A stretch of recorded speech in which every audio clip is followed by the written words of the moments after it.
menjelaskan tentang latar belakangnya. Mutasi pendeta di Gemit adalah suatu hal yang penting. Mengapa? Karena mutasi pendeta di Gemit berkaitan dengan memperbarui pelayanan, menambah pengalaman bagi pendeta, dan juga untuk membantu jemaat untuk bertumbuh. Meskipun demikian, ternyata mutasi Gemit mengalami banyak sekali permasalahan. Dan karena itu, permasalahannya meliputi yang pertama soal komunikasi dan regulasi, yang kedua soal periodisasi pelayanan, dan yang ketiga apalagi soal hak prerogatif dari Majelis Sinode Gemit untuk memperpanjang atau mempercepat proses mutas. Hal ini membutuhkan suatu kajian tentang tata gereja berkaitan dengan mutasi. Selanjutnya, pokok analisis kesaksian Alkitab di dalam Perjanjian Lama. Istilah mutasi tidak secara eksplisit disebutkan atau dapat kita temukan di dalam Alkitab, terkhususnya di dalam Perjanjian Lama. Namun di dalam narasi Perjanjian Lama, kita lebih sering mengenal dengan istilah panggilan Allah. Dan salah satu contoh yang paling mendalam tentang panggilan Allah yaitu pengisahan Abraham. Perpindahan atau mutasi yang dialami oleh Abraham ini tidak hanya bersifat kepada fisiknya saja, melainkan juga mencakup kondisi spiritual dan emosional dari Abraham. Karena ia harus meninggalkan tradisi, budaya, dan juga hubungan sosial yang erat dengan komunitas asalnya. Perpindahan dalam pelayanan ini menjadi alat untuk membentuk iman dan juga karakter dari Abraham sendiri yang ditempa melalui berbagai tantangan. Perjalanan Abraham menunjukkan bagaimana panggilan Allah menjadi proses pembentukan spiritualitas. Kemudian juga proses ini menunjukkan bahwa perpindahan tempat pelayanan juga melibatkan bagian integral dari perjalanan spiritual yang lebih besar dalam rencana keselamatan Allah yang bersifat universal. Baik, kita masuk dalam mutasi dalam Perjanjian Baru. Nah, mutasi dalam konteks Perjanjian Baru ini mengacu pada mobilitas Rasul Paulus dan rekan-rekannya seperti Silas. Nah, dalam menjalankan misi di kota-kota strategis, Paulus memilih kota-kota dengan pengaruh besar seperti Korintus dan Filipi untuk menjangkau masyarakat yang luas dengan berbagai latar belakang. Nah, strategi misi Paulus mencerminkan prinsip Zentrum Mission dengan berfokus pada yang pertama, kota yang strategis. Nah, kota ini berpengaruh secara geografis, ekonomi, dan budaya, dipilih untuk penyebaran Injil. Yang kedua, pendekatan lintas budaya. Paulus menyesuaikan pelayanannya dengan budaya lokal tanpa mengorbankan inti firman Allah. Berikut kontekstualisasi fleksibel. Dalam konteks ini, ia menyesuaikan dilakukan agar ini relevan bagi kelompok sosial yang beragam, baik Yahudi maupun non-Yahudi. Dan yang keempat, komitmen tanpa kompromi.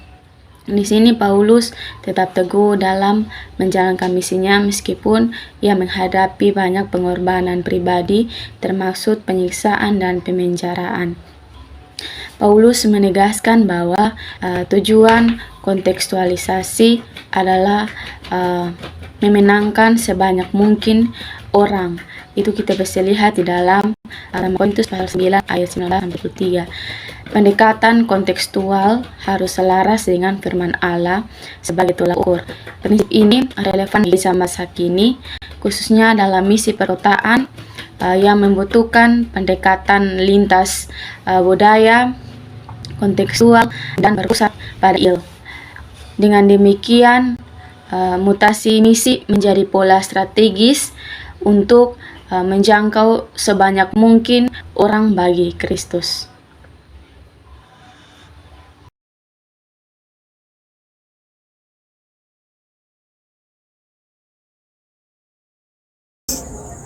Baik, selanjutnya kita masuk pada historis atau sejarah daripada mutasi ini sendiri.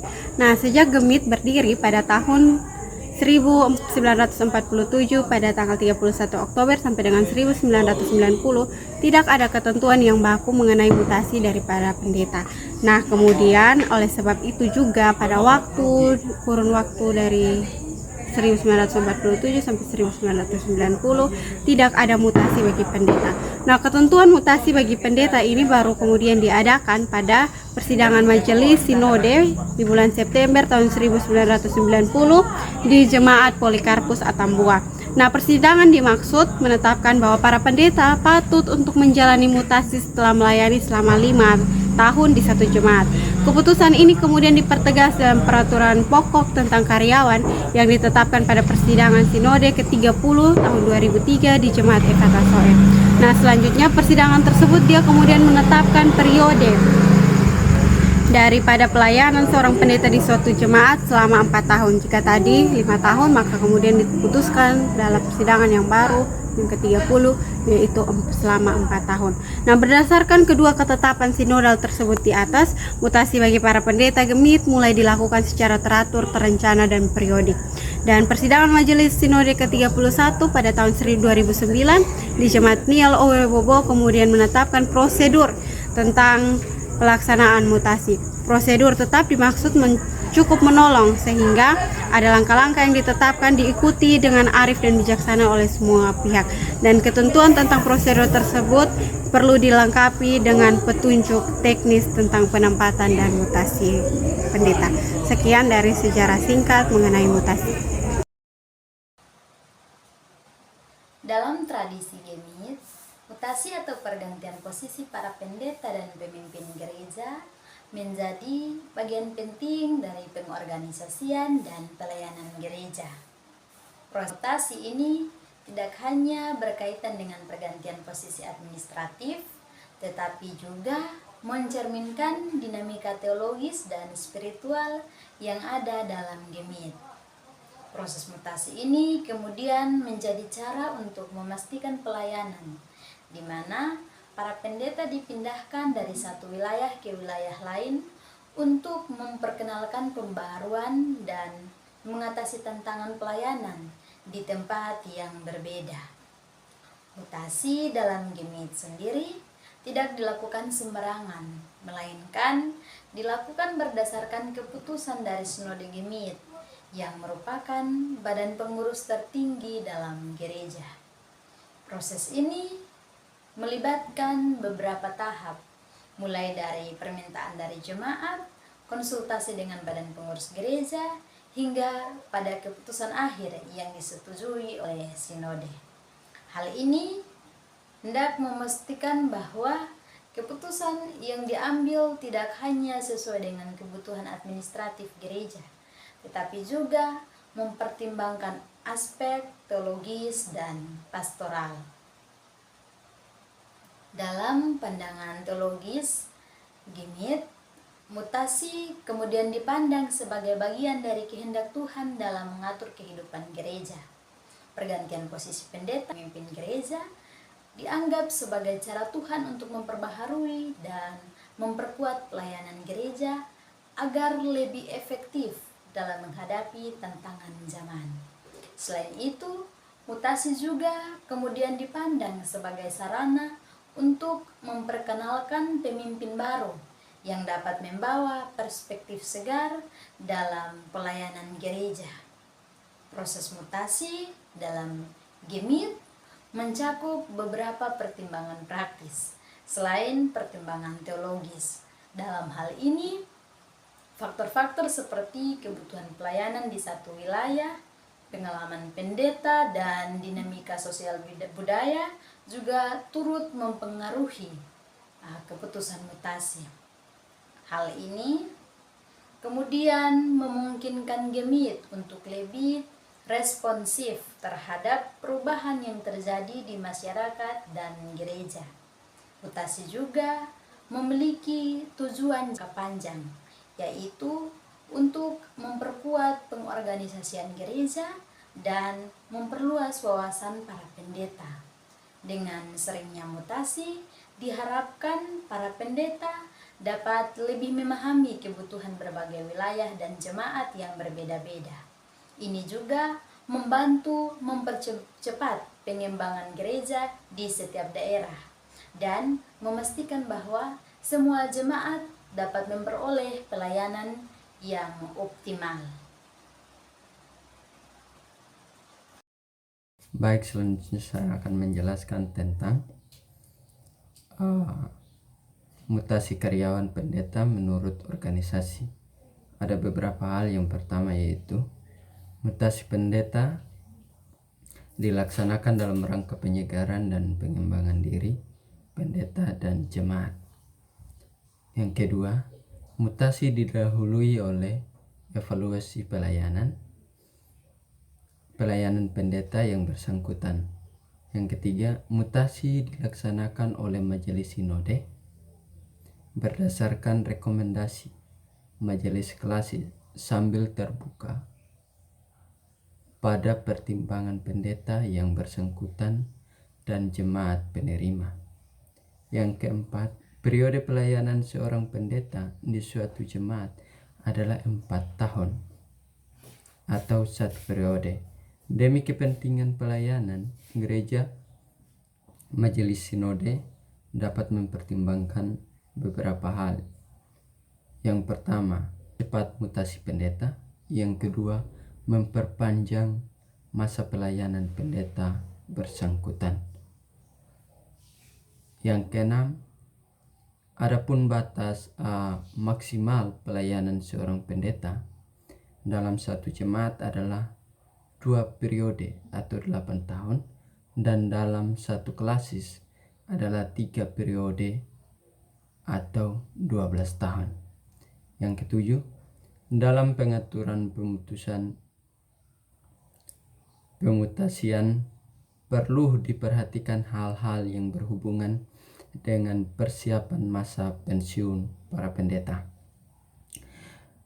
Yang kedelapan, sebelum mutasi diadakan serah terima yang didahului pengawasan dan pemeriksaan oleh badan pembantu pelayanan yang melaksanakan fungsi pengawasan di masing-masing lingkup. Shalom, saya akan membahas mengenai mutasi pendeta dalam tata gemit, yang dimana merupakan bagian penting dari pengelolaan sumber daya manusia yang strategis dan berorientasi pada pelayanan yang bersifat efisien. Nah, di sini ada 5 poin dari organisasi. Nah, poin yang pertama ini mengenai dasar pelaksanaan mutasi. Poin yang kedua, aturan mengenai masa pelayanan. Yang ketiga, pelaksanaan mutasi. Yang keempat, serah terima dan pelantikan. Dan yang kelima, aspek organisasi dan mutasi.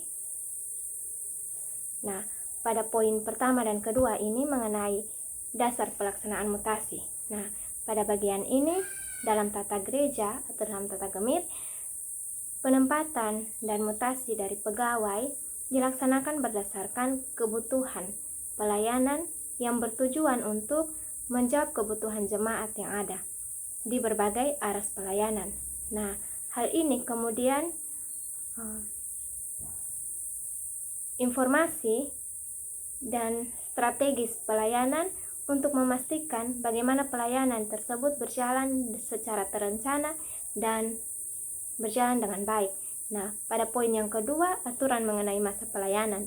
Nah, pada bagian ini, tata gereja gemit mengatur bahwa seorang pendeta hanya dapat melayani di suatu jemaat, wilayah, badan atau unit pelayanan itu minimalnya itu 4 tahun. Namun maksimalnya itu pendeta melayani hanya 8 tahun atau selama 2 periode. Nah, poin yang ketiga ini mengenai pelaksanaan mutasi. Nah, dalam pelaksanaan mutasi ini, mutasi pendeta dilakukan oleh Badan Pekerja Sinode, yang dimana melibatkan proses yang terstruktur dan akuntabel.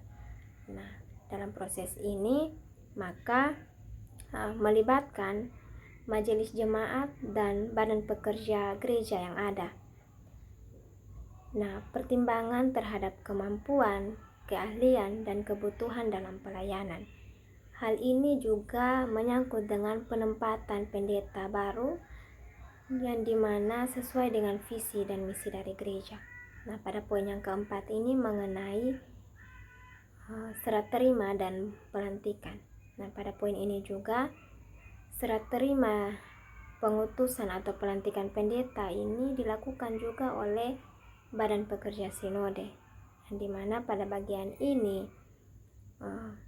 dilakukan dalam ibadah secara resmi. Nah, hal ini menekankan bagaimana dimensi rohani dari mutasi sebagai bagian dari tanggung jawab dalam pelayanan.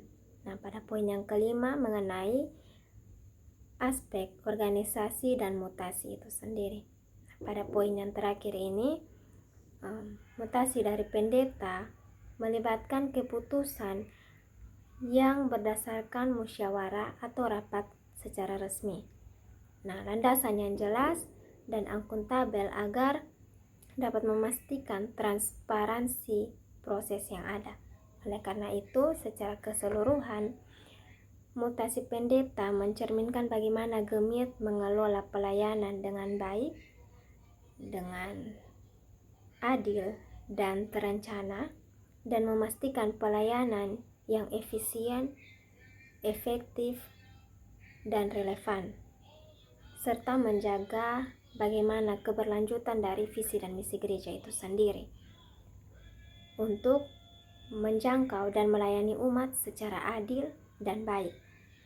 Nah, mutasi pendeta ini bila dikelola dengan baik maka dapat mendukung pengembangan dan pelaksanaan dan memperkuat jemaat serta memperluas bagaimana misi dan visi dan misi daripada gereja itu sendiri.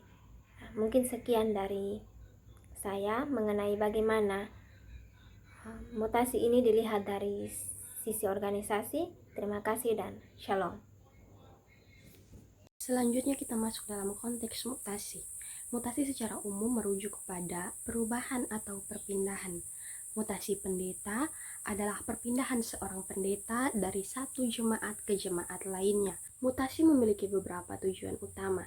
Yang pertama, mengenai pengembangan diri. Melalui mutasi, pendeta diberikan kesempatan untuk belajar, tumbuh, dan mengembangkan kemampuannya dalam berbagai konteks pelayanan di jemaat. Yang kedua, mengenai pemenuhan panggilan. Mutasi dipandang sebagai panggilan seorang pendeta untuk melayani di berbagai tempat dan menghadapi tantangan yang berbeda. Yang ketiga, mengenai pembinaan jemaat. Mutasi memungkinkan jemaat untuk mengalami pertumbuhan spiritual di bawah kepemimpinan pendeta yang baru. Yang keempat, mengenai peningkatan kualitas pelayanan. Dengan menempatkan pendeta yang tepat di tempat yang tepat, mutasi dapat meningkatkan kualitas pelayanan gereja secara menyeluruh. Dalam pandangan teologis khususnya Calvinisme, mutasi bukan sekedar perpindahan fisik, tetapi lebih daripada itu adalah sebuah panggilan. Sehingga korelasi antara keduanya yaitu ketika seorang pendeta dimutasikan dari satu jemaat ke jemaat yang lain, maka harus dipahami sebagai sebuah panggilan untuk melayani di jemaat yang baru tersebut. Baik, kita akan melihat dasar eklesiologis panggilan Allah melalui gereja terkait mutasi untuk pembangunan jemaat. Panggilan Allah kepada gereja mencakup misi untuk membina iman dan menyebarkan Injil. Salah satu cara untuk menjaga efektivitas pelayanan gereja adalah melalui mutasi pendeta yang berfungsi sebagai penyegaran dan peningkatan kualitas pelayanan. Sebagai dasar eklesiologis, maka 3 hal yang perlu diperhatikan yaitu panggilan Allah, posisi gereja dalam mutasi, dan peran mutasi dalam mendukung pembangunan jemaat. Yang pertama tentang panggilan Allah. Panggilan Allah merujuk pada tugas yang diberikan kepada orang percaya untuk melaksanakan misinya di dunia. Orang-orang yang menerima panggilan ini memahami bahwa mereka dipilih oleh Allah untuk menawarkan kabar baik dan melakukan perbuatannya sesuai dengan panggilan iman yang diterima. Panggilan ini berkaitan dengan tugas gereja untuk membina iman dan membawa terang Kristus ke dunia.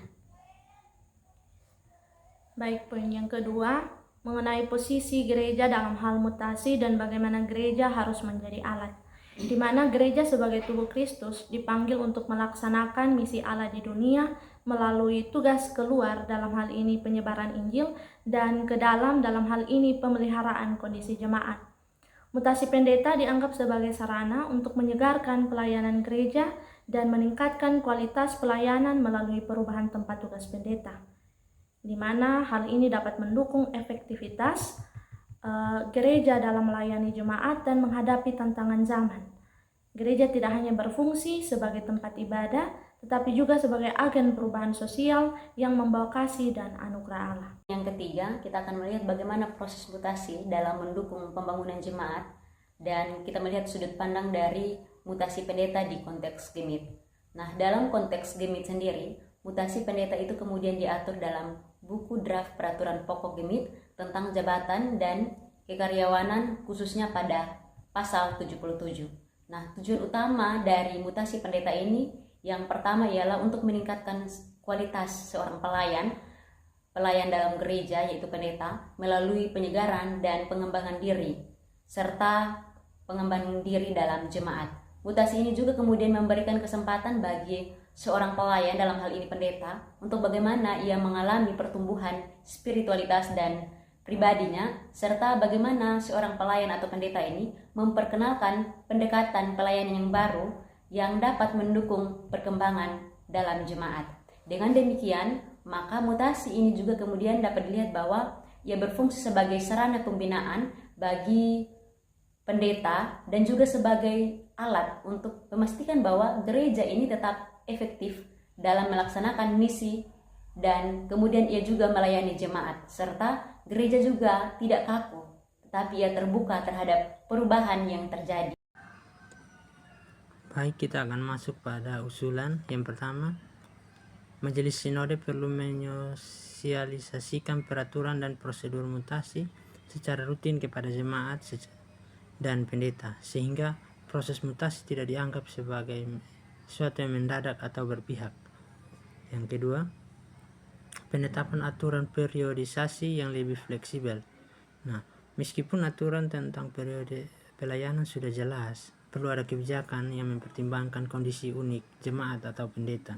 Contohnya, memberikan opsi untuk perpanjangan masa pelayanan jika evaluasi menunjukkan dampak yang positif dan yang signifikan. Saran dari kelompok kami, yang pertama, perlu ada penjelasan indikator demi kepentingan pelayanan. Dalam hal ini, Majelis Sinode perlu mendefinisikan indikator spesifik yang menjelaskan kondisi seperti apa yang dianggap demi pelayanan gereja, misalnya kebutuhan mendesak di jemaat tertentu atau adanya konflik yang memerlukan penanganan segera. Baik, kita akan masuk ke dalam kesimpulan. Kelompok setuju dengan peraturan pokok Gemit pasal 77 tentang mutasi pendeta karena yang pertama, tujuan penyegaran iman. Mutasi membantu menyegarkan dinamika pelayanan dan memperluas pengalaman pendeta. Yang kedua, pembangunan jemaat dan pendeta. Proses ini mendukung jemaat untuk menerima perspektif baru dan pendeta memperoleh tantangan pelayanan yang lebih luas. Namun, perlu adanya yang pertama, regulasi lebih spesifik berkaitan dengan penjelasan terkait pasal 77 ayat yang kelima tentang indikator demi pelayanan gereja. Yang kedua, komunikasi yang efektif sebagai bagian dari upaya meningkatkan keterbukaan antara pihak-pihak terkait untuk menghindari konflik dan ketidakharmonisan. Yang ketiga, perlu ada pengawasan dan transparansi terhadap keputusan mutasi agar tidak disalahgunakan oleh pihak kepentingan khusus. Dengan demikian, mutasi dapat menjadi alat strategis untuk mendukung misi gereja dan juga meningkatkan kualitas pelayanan dan dinamis.